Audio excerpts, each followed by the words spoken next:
ভগবদ গীতা প্রীতি প্রেমানন্দে। শ্রীমতী রাধা রানী কি, বৃন্দাবন বিহারী লাল কি, গৌর ভক্ত মন্ডলী কি, বলো নিতাই গৌরী প্রেমানন্দে। বাঞ্ছাকল্পতরুভ্যশ্চ কৃপা সিন্ধু এব চ পতিতানাং পাবনেভ্যো বৈষ্ণবেভ্যো নমো নমো। স্বর্গ হতে এলেন ভগবান, আর মানুষের রূপ ধরে দিলেন তার জ্ঞান, তাই তার বাণীকে বলি শ্রীমদ্ ভগবদ গীতা। বলো কৃষ্ণ প্রীতি প্রেমানন্দে। যাহাদের আশীর্বাদে ও পুণ্য বলে এই অকৃতি অধমের শ্রীকৃষ্ণ চিন্তনে সুমতি হইয়াছে, সেইগুলো গত জনকে জননীর পবিত্র স্মৃতি হৃদয়ে ধারণ করিয়া এই শ্রীমদ্ ভগবদ গীতা কীর্তন করিতে ব্রতী হইলাম। দয়াময় তুমি জানো। ওম শ্রী শ্রী কৃষ্ণ পরমস্তু নমো। ওম শ্রী শ্রী কৃষ্ণ পরমস্তু নমো। ওম শ্রী শ্রী কৃষ্ণ পরমস্তু নমো। ওম নমো ভগবতে বাসুদেবায়।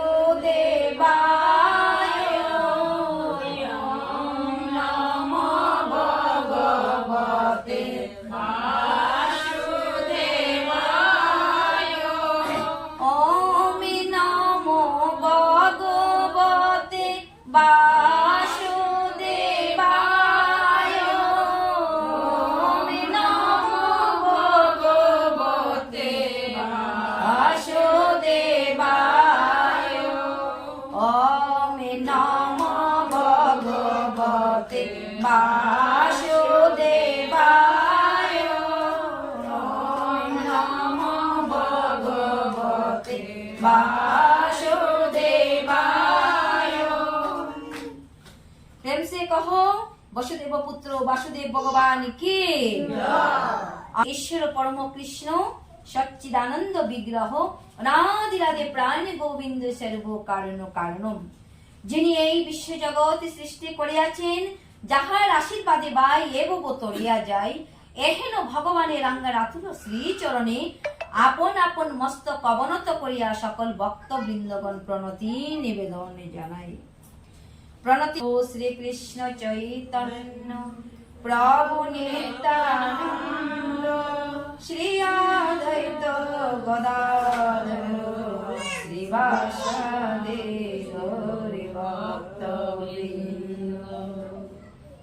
শ্রীকৃষ্ণ হৃদয়ং গীতা সংসার মলনাশিনীম, জ্ঞানম ভক্তিম মুক্তিম দাত্রীম, গীতা দেবে মে নমস্তুতে।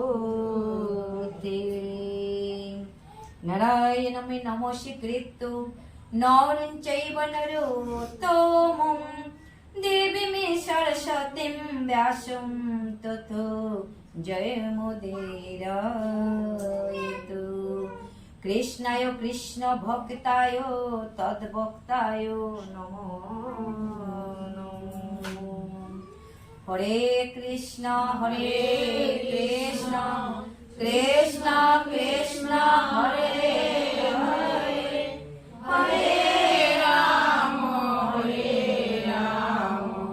রাম রাম হরে হরে। কৃষ্ণ হৃদয়ং গীতা সংসারে মলনাশিনীম, জ্ঞানম ভক্তিম মুক্তিম দাত্রীম, গীতা দেবী নমস্তুতে। আমি মস্তক অবনত করে প্রণতি নিবেদন জানাই। হে গীতা দেবী, তুমি ভক্তি প্রদায়িনী, শক্তি প্রদায়িনী এবং মুক্তি দায়িনী। সংসারের সকল ময়লা নাশ করে যত পাপ তাপ জ্বালা যন্ত্রণা সবই কিছু দূরীভূত হয় এই শ্রীমদ্ ভগবদ গীতার কীর্তনে। হরি বল হরি ত্রিতাপ জ্বালা হরণ করো হে হরি, হে দয়াময় দয়াল হরি, সকল ভক্তের ত্রিতাপ জ্বালা কৃপা করে হরণ করো। যদি গৌর ভক্ত মন্ডলী, শ্রীমদ্ ভাগবত গীতার অষ্টাদশ অধ্যায় রূপিণী অমৃত বর্ষিণী এবং শক্তিদায়িনী ভক্তিদায়িনী মুক্তিদায়িনী এই অষ্টাদশ অধ্যায়ের ओमस्य श्रीमद् भगवद गीता माला मंत्रस्य श्री भगवान वेदव्यास ऋषि अनुष्टुप चंद শ্রীকৃষ্ণ পরমাত্মা দেবতা অশুচানন্য শুচস্তম প্রজ্ঞাবদামস্য বাসশিতি বীজম সর্বধর্মান পরিত্যাজ্য মামেকম শরণং ব্রজ অহম ত্বম সর্ব পাপেভ্য মোক্ষয়িষ্যামি মা শুচিতে। অষ্টাদশ অধ্যায় রূপিণী অমৃত বর্ষিণী ওম শ্রীমদ্ ভগবদ গীতা। ভগবান কৃষ্ণ কে বলেছিল অর্জুন যে পরম ব্রহ্ম পরম ধাম পবিত্রম পরম ভবান।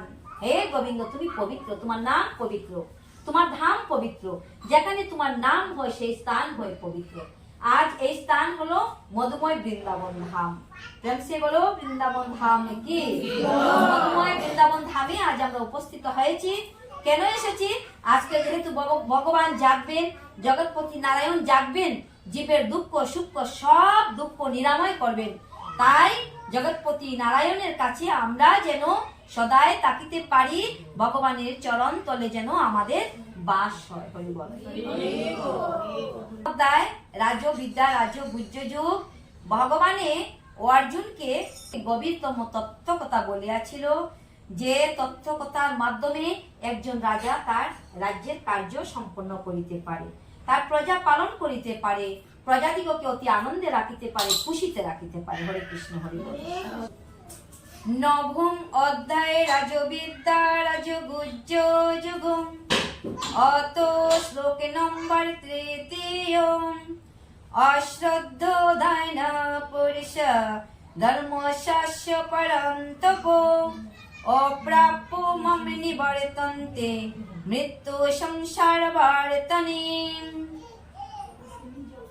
হে পরন্তপ, এই ভগবত ভক্তিতে যাদের শ্রদ্ধা উদিত হয়নি তারা আমাকে লাভ করতে পারে না। তাই তারা এই জগতে, এই জড় জগতে জন্ম মৃত্যুর পথে ফিরে ফিরে আসে। হরে কৃষ্ণ। এই শ্লোকে অর্জুনকে বলতেছে যে হে পরন্তপ, ভগবত ভক্তি আজ পর্যন্ত যার অন্তরে ফুটেনি, যাদের অন্তর উন্মুক্ত করে দিয়ে, এই হৃদ মন্দিরের দরজা উন্মুক্ত করে দিয়ে, খুলে দিয়ে প্রাণ গোবিন্দকে তার হৃদয়ে স্থাপন করিতে পারেনি শ্রদ্ধাযুক্ত সহকারে, তার কি হয়? এই জন্ম মৃত্যু সংসারে ঘুরে ঘুরে ফিরে ফিরে আসিতে হয়। আর আপনাদের মতো সাধুগুরু বৈষ্ণবগণ আজকের এমন একটি দিনে এই আসরে এই মধুময় বৃন্দাবন ধামে এসেছেন। আজকে ভগবান জাগবেন, আর ভগবান জেগেই আপনাদের মতো ভক্তদেরকে দেখবেন। হরে কৃষ্ণ। তো ভগবান যাদেরকে দৃষ্টি দিয়ে একবার দেখেন, সবাইকে ভগবানের নিত্য দামে নিয়ে চলেন। হরে বল। তো শ্রদ্ধাহীন মানুষের পক্ষে ভক্তিযোগ সাধন করা প্রায় কি বলছে অসম্ভব। সাধু সঙ্গে শ্রদ্ধার উদয় হয়। সাধু সঙ্গ সর্বশাস্ত্রে কয়, আর লব মাত্র সাধু সঙ্গে সর্বসিদ্ধি হয়। তো আজকের সাধু সঙ্গে যাহাতে সর্বসিদ্ধি হয়, এটাই আমাদের ভগবানের নিকটে প্রার্থনা, এটাই হলো আমাদের প্রার্থনা। কিন্তু হতভাগ্য মানুষদের ক্ষেত্রে, এমনকি মহাপুরুষদেরও মুখার বিন্দু থেকে বেদের সমস্ত প্রমাণ শ্রবণ করার পরেও ভগবানের প্রতি বিশ্বাসের উদয় হয় না। এই কথা থেকে আমি ছোট্ট সংক্ষেপে একটি কাহিনী বলতেছি। যে ভগবান বলছে মহাপুরুষদের মুখার বিন্দু থেকেও বেদের সমস্ত প্রমাণ সহকারে শ্রবণ করার পরেও ভগবত ভক্তির প্রতি মানুষের বিশ্বাস জাগরিত হয় না। আমি অতি সংক্ষেপে বলবো, যেহেতু আমাদের হাতে সময় সংকীর্ণ, তাই অতি সংক্ষেপে বলছি। এক ভক্ত, ভগবানের প্রিয় ভক্ত, তিনি কি করছেন? তিনি আপন সংসার পরিত্যাগ করে বৃক্ষতলায় বসে হরিনাম সংকীর্তন করছে, জপ করছে। একনিষ্ঠ মন নিয়ে তিনিও জপ করিতেছেন। কিন্তু শ্রীমদ্ ভগবদ গীতায় বলছে যে সমস্ত বেদের প্রমাণ শ্রবণ করার পরেও তার অন্তরে বিশ্বাসের উদয় হয় না।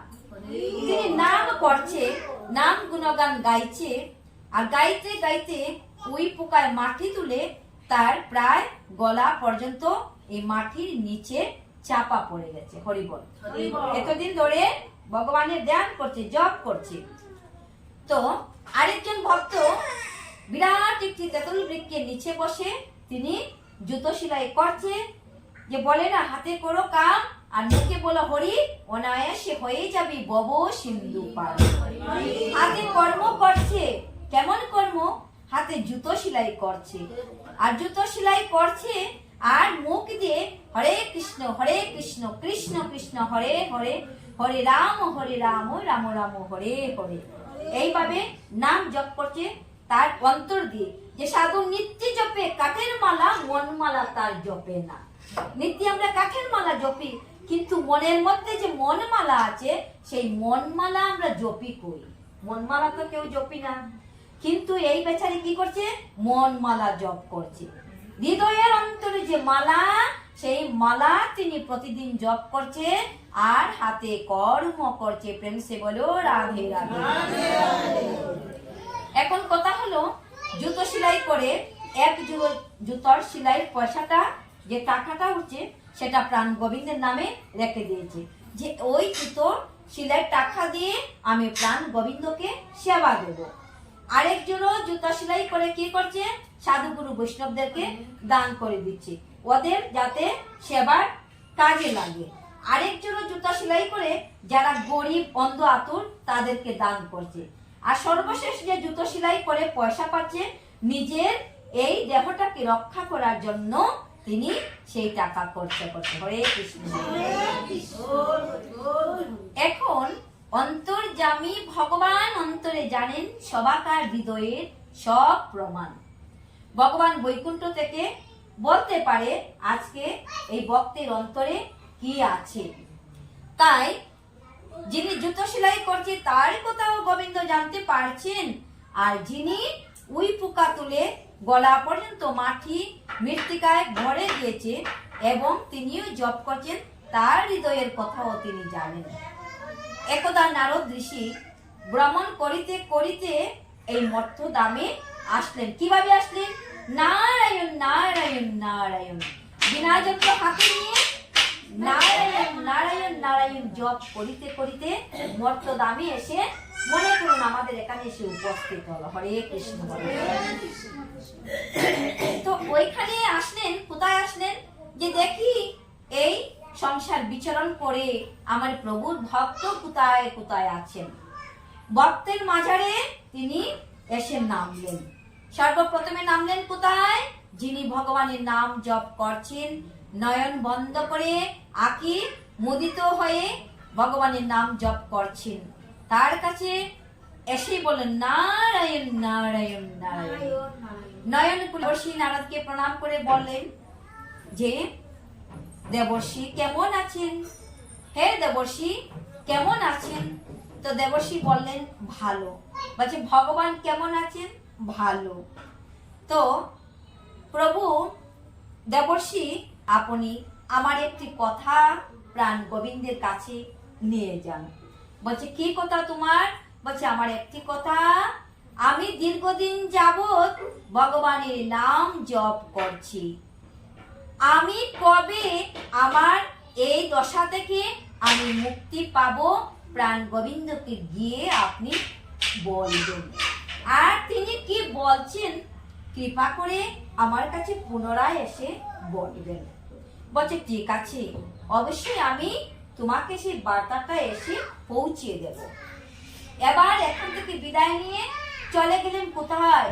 বিরাট তেঁতুল বৃক্ষের নিকটে যে ভক্ত মুচি জুতো সেলাই করছে সেখানে গিয়ে উপস্থিত হয়ে বলে নারায়ণ নারায়ণ নারায়ণ। তো আমরা সবাই বলবো নারায়ণ নারায়ণ নারায়ণ। তো নারায়ণ নারায়ণ নারায়ণ বলতে বলতে এসে উপস্থিত হলেন। একদম তিনি দেখেই সাষ্টাঙ্গে প্রণাম করে বলেন ঋষিবর কেমন আছেন? বলছে ভালো আছি। আমার প্রাণ গোবিন্দ কেমন আছেন? তিনি ভালো আছেন কি? বলছে হ্যাঁ অবশ্যই তিনি ভালো আছেন। তো এবার আসল কথা হলো, কথা প্রসঙ্গে যে নারদ ঋষি বললেন কেমন আছো? বলছে না এই তো আমিও বেশ সুখে আছি, ভালো আছি, শান্তিতে আছি। নারদ ঋষি দেখলেন হাতে কর্ম করতেছে আর মুখে নাম নিতেছে। বলছে এমন ভক্ত তো আমি কোথাও দেখিনি। মুচি হয়ে শুচি হয় যদি কৃষ্ণ বজে, আর শুচি হয়ে মুচি হয় যদি কৃষ্ণ তজে। এখন মুচিয়ে এতভাবে ভগবানের নাম নিচ্ছে, সে তো ভগবানের পরম ভক্ত। তখন বলছে ঋষি যে হে ভক্ত, তোমার কি কোনো কিছু কথা আছে যে আমি প্রভুকে গিয়ে বলবো? বলছে ঋষিবর আমি আর কি বলবো, প্রভু তো সবই জানেন অন্তরের কথা। অন্তরের কথা প্রভুকে জানাতে হয় না, তিনি সবই জানেন। প্রভুর আরেক নাম অন্তর্যামী ভগবান, তাই আমি আর কি বলবো, অন্তর্যামী ভগবান অন্তরেই জানেন। ঠিক আছে, আপনি যখন আমাকে কৃপা করে বললেন, আপনি শুধু ভগবানকে এটাই বলবেন যে আমার মতো অধমের প্রতি ভগবানের যেন কৃপা হয়। এখন নারদ ঋষি তো যাইতেও সময়ের প্রয়োজন হয় না, আর আসতেও সময়ের প্রয়োজন হয় না। তিনি আবার বিনা যন্ত্র হাতে নিয়ে নারায়ণের নাম জপ করিতে করিতে সুজা বৈকুণ্ঠে চলে গেল। নারদ সুজা বৈকুণ্ঠ ধামে চলে গেল।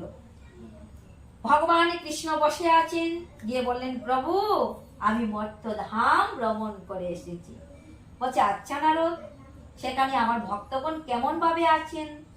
বলছে বেশ ভালোই আছেন প্রভু, তবে দুটি কথা। কি কথা নারদ? এমন কি কথা, এমন কি সংবাদ তুমি নিয়ে এসেছো বলো।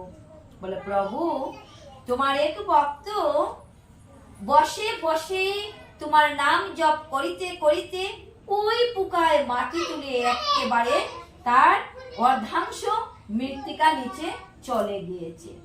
তোমার ওই ভক্ত বলেছে তোমার কাছে একটি কথা বলতে। বলছে কি কথা?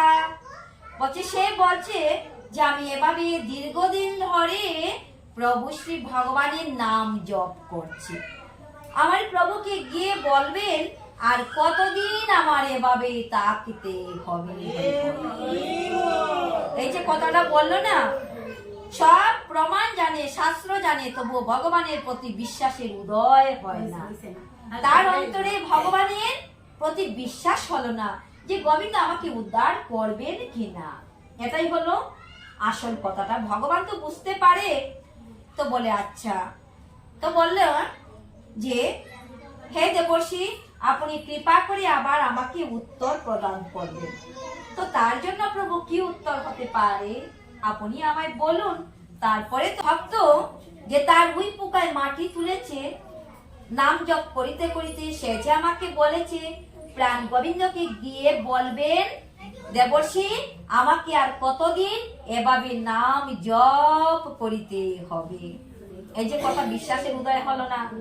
তো ভগবান বলছেন গিয়ে বলবে যে তুমি যতদিন যাবত এই স্থানে বসে ভগবানের নাম জপ করিয়াছো আরো ততদিন তোমাকে করিতেই হবে। এইভাবে করিতে করিতে শত জনম পর্যন্ত তোমার অপেক্ষা করিতে হবে, তারপর প্রাণ গোবিন্দ তোমাকে উদ্ধার করবে। তো এই শ্রীমদ ভগবত গীতার নবম অধ্যায় 3 নম্বর শ্লোকের অর্থটা হলো যে ভক্তের অন্তরে বিশ্বাস নেই যে গোবিন্দ আমাকে একদিন না একদিন উদ্ধার করবেনই করবেন। যার অন্তরে সেই বিশ্বাস নেই, এই জন্য বলছেন আমি সুইচের ছিদ্র দিয়ে হাতে ঢুকাচ্ছি আর লেজটা এসে আটকা পড়েছে। তো এখন ভগবান লীলায় ব্যস্ত আছেন। আর প্রভু আরেকটি কথা, তোমার এক ভক্ত তেঁতুল বৃক্ষের নিচে বসে মুচি তিনি জুতো সেলাই করছে, আর জুতো সেলাই করতে করতে হরে কৃষ্ণ মহামন্ত্র জপ করছে। তার জন্য প্রভু কি আদেশ হতে পারে? সে কবে মুক্তি পাবে? বলছে ওকে গিয়ে বলবে যে এই বিরাট তেঁতুল বৃক্ষের পাতা এক একটি করে গুনে গুনে যেদিন শেষ করতে পারবে সেদিন তার মুক্তি হবে। এখন আমার নারদ ঋষি আসতে তো সময় হলো না। সর্বপ্রথমে যার ভক্ত ওকে মাটিয়ে একদম চতুর্পাশ ঘিরে রেখেছে তার কাছে এসে উপস্থিত হলেন। ঋষিকে দেখেই আনন্দে আত্মহারা বলেন ঋষিবর কৃপা করে তাড়াতাড়ি করে বলুন আমার প্রাণ গোবিন্দ কাছ থেকে কি বার্তা নিয়ে এসেছেন। বললেন যে তোমার জন্য এই বার্তা দিয়েছেন প্রাণ গোবিন্দ, তোমাকে আর শত জন অপেক্ষা করতে হবে। হরি বল, হরি বল। কি হলো না? সহ্য হলো না, ধৈর্য হলো না, অস্থির হয়ে গেল। বলছে কেন কেন প্রাণ গোবিন্দ এখন কি করছেন? এখন আমাকে উদ্ধার করতে পারবেন না? বলছেন না। কেন পারবেন না? ভগবান এখন কি করছেন? বলছে ভগবান এখন লীলা করছেন। যে দেবর্ষি বলুন বলুন আমাকে কি লীলা করছে? বলছে শুনবে? বলছে হ্যাঁ আমি শুনবো। যে ভগবান এখন হাতি এবং সুই নিয়ে লীলায় ব্যস্ত। সুইয়ের ছিদ্র দিকে হাতিকে ঢুকিয়েছে আর হাতিটার লেজটা এসে সুইয়ের মধ্যে আটকা পড়েছে। এই লীলা করছে। বলছে এটা আবার কেমন লীলা? এটা হয় নাকি? তিনি জানতেন না যে ভগবান অনন্ত লীলাময়। ভগবান বিশ্ব ব্রহ্মাণ্ডে এমন কোন লীলা নেই যে ভগবান অসমর্থ, ভগবান পারবেন না। বিশ্ব ব্রহ্মাণ্ডে সব কিছু ভগবান পারবেন, তাই তার অন্তরে সেটা বিশ্বাস হলো না। তিনি কি করলেন? তিনি এই যে আসনে বসিত ছিল সে আসন থেকে ফুট করে উঠে গেল। আমি আর চাই না ভগবানের নাম জপ করা, আমার পক্ষে আর সম্ভব না। ভগবান বলছে 100 জন্ম, কবে আমার 100 জন্ম পাড়ি দেবো আর আমি এই ভাব থেকে বা এই জন্ম থেকে আমি উদ্ধার হয়ে ভগবানের চরণে যাব, তার আর কোনো প্রয়োজন নেই। তার ধৈর্যের সীমা ভেঙে গেল। ভগবানকে পেতে হলে ধৈর্য ধরতে হয় আর প্রেম দিতে হয়, শ্রদ্ধা থাকতে হয়। বিনা শ্রদ্ধায় ভগবানকে কখনোই পাওয়া সম্ভব নয়। বৃষ্টি দিলে যাইতো না। গোবিন্দর জন্য কৃপা হবে তার তো সেই বিশ্বাস নেই অন্তরে, তাহলে বৃষ্টি হবে না, ভগবান উদ্ধার করবেন, তার অন্তরে বিশ্বাস নেই। এই কথাটি বলছে যাদের বিশ্বাস আজ পর্যন্ত উদয় হয়নি, যে উদয় হলো না, সেই জন্য এই আমি ছোট্ট কাহিনীটি বলছি যে যাদের অন্তরে এখন ভগবানের নির্বিশ্বাস উদয় হয়নি বা জাগেনি। এবার নারদ ঋষি এসে উপস্থিত হলো কোথায়? যে শুচি হয়ে নাম কীর্তন করছে আর জুতো সেলাই করছে, হাতে কাম করছে, মুখে নাম গাইছে। এই জন্য বলছে এই সংসারে আমরা এমন ভাবে জীব আবদ্ধ, আমাদের সময় নেই হাতে, কারণ পুত্র কন্যা আত্মীয় স্বজন সবাইকে নিয়ে আমাদের পরিবার, তো সবাইকে আমাদের দেখতে হবে। এই জন্য যখন আমি রন্ধনে যাব, চাউলটা যখন আমি এই সহস্র দ্বারা নেব, তখনই তো আমি চাউলটি হাতে নিয়ে বলতে পারি হে গোবিন্দ, তুমি যদি এই চাউলগুলি সৃষ্টি না করে দিতে তাহলে আজ আমরা কি আহার গ্রহণ করতাম। তখনই তো ভগবানকে স্মরণ করতে পারি। আবার যখন চাউলগুলি দৌত করতে গেলাম, সেই জলের মধ্যে তো দৌত করতে হবে। জল কি কেউ সৃষ্টি করতে পারবে? কেউ পারবে না। তখনও ভগবানকে স্মরণ করতে পারি যে হে গোবিন্দ, জলের অপর নাম জীবন, তুমি যদি জল সৃষ্টি না করতে তাহলে আমরা বাঁচতাম না। এইভাবে কর্মের ফাঁকি দিয়ে ভগবানকে স্মরণ করা যায়, ভগবানকে স্মরণ করা যায়। তো যাই হোক, এখন যিনি কর্ম করছেন তার কাছে এসে যখন ভগবান দেবর্ষি নারদ এসে উপস্থিত হলো, দেবর্ষি নারদকে দেখেই দণ্ডবোধ প্রণাম, ঋষিবর আমার প্রণামে গ্রহণ করুন। বলছি প্রভু কেমন আছি? নিশ্চয়ই ভালো আছেন প্রভু। বলছে হ্যাঁ খুব ভালো আছে। যে আমার প্রভু এখন কি করছে একটু বলো না গো। বলছে প্রভু এখন লীলা করছে। বলছে কেমন লীলা করছে? যে প্রভু সুইয়ের ছিদ্র দিকে হাতিটাকে ঢুকিয়েছে আর লেজটা এসে আটকা পড়েছে। তখন তিনি কি বললেন? প্রভুর অনন্ত লীলা এ তো প্রভু করতেই পারেন, তার অন্তরে বিশ্বাস আছে। বলছে আচ্ছা আরেকটি কথা তোমার জন্য প্রভু বলেছে। বলছে কি বলেছে? প্রভু বলেছে তুমি যে বৃক্ষের তলে বসে তুমি কর্ম করছো, হাতে কর্ম করছো, মুখে নাম জপছো, তুমি যেদিন এই বৃক্ষের পত্র এক একটি করে গুনে গুনে শেষ করতে পারবে, গুনে গুনে শেষ করতে পারবে, সেদিন তোমার উদ্ধার হবে।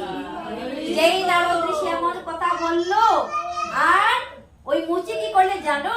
ওই মুচি প্রেমানন্দে বাহু তুলে হরি বলে নাচিতে লাগলো যে প্রভু বড় দয়াময়, আমাকে করিল কৃপা। আমার প্রভু বড় দয়াল, তাই আমাকে কৃপা করেছে, আমাকে বলেছে যে ওই বৃক্ষের পত্র গুনে শেষ করতে পারলে প্রভু আমাকে উদ্ধার করবে।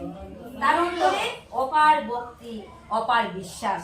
তাই প্রভু কি করলেন, যেই নাচতে আরম্ভ করলেন করতালি দিয়ে বাহু তুলে, আর বৈকুণ্ঠ থেকে রথ এসে ওই ভক্তকে রথে তুলে বৈকুণ্ঠ দান করলেন। কিন্তু তার যে বিশ্বাস অন্তরে, এটাই হলো আসল কথা। আমাদের অন্তরে বিশ্বাস থাকা চাই। নামে প্রেমে মাখামাখি, নাম বিনে আর কোনো গতি নাই। জীব উদ্ধারের জন্য মহাপ্রভু কি করেছেন, জীবের ধারে ধারে গিয়ে নাম দিয়েছেন। মহাপ্রভু কি বলেছেন, পৃথিবীতে যত আছে নগর আদি গ্রাম, আর সর্বত্র প্রচার হোক মোর এই হরে কৃষ্ণ নাম।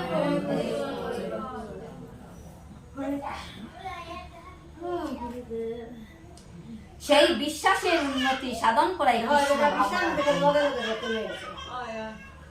শ্রীমদ্ ভাগবতে বলছে যে গাছের গোড়ায় জল দিলে যেমন তার শাখা প্রশাখা পল্লব আদি আপনা থেকেই পুষ্ট হয়, উদরকে খাদ্য দিলে যেমন সমস্ত ইন্দ্রিয় প্রসন্ন হয় বা খুশি হয়, তেমনি চিন্ময় ভগবত সেবা করার ফলে সমস্ত দেবতা জীবকুল আপনা থেকেই সন্তুষ্ট হয়। গাছের গোড়ায় জল দিলে আর ডালে ডালে জল ডালিতে হয় না।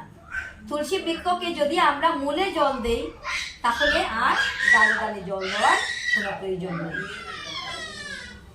এখন সেই বিশ্বাসের উন্নতি সাধন করাই কৃষ্ণ ভাবনার পন্থা।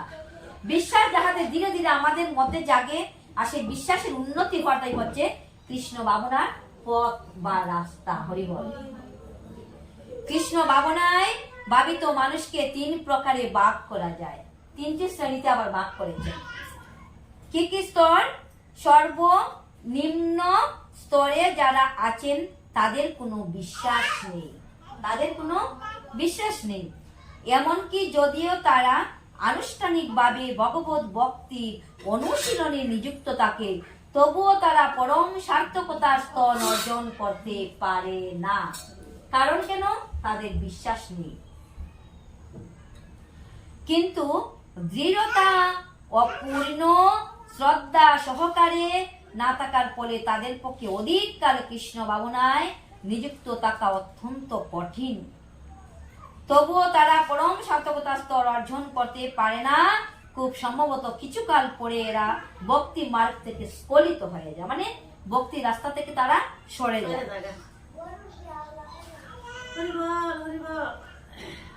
শ্রদ্ধার দ্বারাই মানুষ কৃষ্ণ ভাবনায় উন্নতি সাধন করিতে পারে। যদি অন্তরে শ্রদ্ধা থাকে, প্রেম থাকে, ভালোবাসা থাকে, তবেই আমাদের উন্নতি সাধিত হইতে পারে। বিনা প্রেম সে নেহি মিলে নন্দলালা। নন্দলালাকে পাইতে হলে প্রেম এবং ভালোবাসা দিতে হয়। এই মাসটাই হলো প্রেম আর ভালোবাসার মাস। ভগবানকে আদর করা, ভগবানকে যত্ন করা, ভগবানকে হৃদয়ে স্থান দেওয়া, ভগবানের জন্য বিভিন্ন প্রকার কি বানানো, লাড্ডু বানানো, লাড্ডু তৈরি করা, ভগবানের জন্য ক্ষীর, মাখন, সর ইত্যাদি ভগবানকে ভোগ নিবেদন করা। যেভাবে শিশুকে সেবা দেওয়া হয়, ঠিক গোপাল কৃষ্ণকে সেইভাবেই সেবা করিতে হয়, তবেই গোপাল অত্যন্ত আনন্দিত হয়। গান কবিতা বলছে, তাও যদি তোমার কাছে না থাকে, শুধু প্রেম আর ভালোবাসা দিয়ে আমাকে ভালোবাসতে শিখো, তবেই তুমি আমাকে লাভ করিতে পারিবে।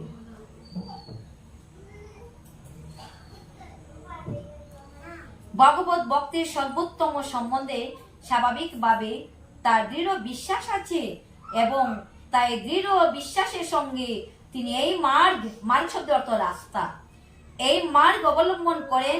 এভাবে দ্বিতীয় শ্রেণীর মানুষ তৃতীয় শ্রেণীর থেকে শ্রেষ্ঠ। প্রথম শ্রেণী মানে তৃতীয় শ্রেণীর কথাটা আগে বলা হয়েছে, এখন দ্বিতীয় শ্রেণীর কথা বলা হলো। এখন আমরা শুনবো যে বললো প্রথম শ্রেণীর কথাটা। প্রথমে তৃতীয় শ্রেণী, যাদের অন্তরে বিশ্বাস নেই, আর যাদের অন্তরে বিশ্বাস আছে তারা ধীরে ধীরে উন্নতির রাস্তায় পৌঁছিতে পারে। এখন হলো কৃষ্ণ ভক্তি অনুশীলন বা শাস্ত্র জ্ঞান, দৃঢ় শ্রদ্ধা দুয়েরই অভাব আছে, কিন্তু সাধু সঙ্গ সরলতার মাধ্যমে তারা ভক্তি মার্গ অবলম্বন করে কৃষ্ণ ভক্তি অনুশীলনে তৃতীয় শ্রেণীর পতন হতে পারে। কিন্তু কেউ যখন দ্বিতীয় শ্রেণীর স্থিত হন, তিনি আর পতিত হন না, কারণ তার দৃঢ় বিশ্বাস সবকিছু আছে। সিদ্ধি লাভ করার আশায় নেই, এবং যারা শ্রীমদ্ ভগবত গীতা, শ্রীমদ্ ভাগবত গীতার জ্ঞান মেনে শাস্ত্র শুনে এবং ভগবানকে প্রেম প্রীতি ভালোবাসা সহকারে শ্রদ্ধাপূর্ণ সহকারে ভগবানের ভক্তিযুক্ত চিত্তে তারা ব্রতী হয়, তারাই অনায়াসে উদ্ধার পায়। গঙ্গা, গীতা, সাবিত্রী, সীতা, সত্তা, পতিব্রতা, ব্রহ্মাবলী, ব্রহ্মবিদ্যা, ত্রিসন্ধ্যা, মুক্তিগেহিনী, অর্ধমাত্রা, চিদানন্দা, ভবগ্নি, ভ্রান্তিনাশিনী, বেদত্রয়ী, পরানন্দা, তত্ত্বার্থ জ্ঞান মঞ্জুরি। হরে কৃষ্ণ হরে কৃষ্ণ কৃষ্ণ কৃষ্ণ হরে হরে, হরে রাম হরে রাম, রাম রাম হরে হরে, হরে কৃষ্ণ কৃষ্ণ কৃষ্ণ হরে হরে, হরে রাম রাম, রাম রাম হরে হরে, হরে কৃষ্ণ কৃষ্ণ কৃষ্ণ হরে হরে, হরে রাম রাম রাম হরে হরে। ওম শান্তি, ওম শান্তি, ওম শান্তি শান্তি শান্তি। বলো বলো শ্রীমদ্ ভগবত গীতা প্রীতি প্রেমানন্দে। আজকের জন্য সকল সাধুগুরু বৈষ্ণবের নিকট থেকে বিদায় নিলাম। হরি বল।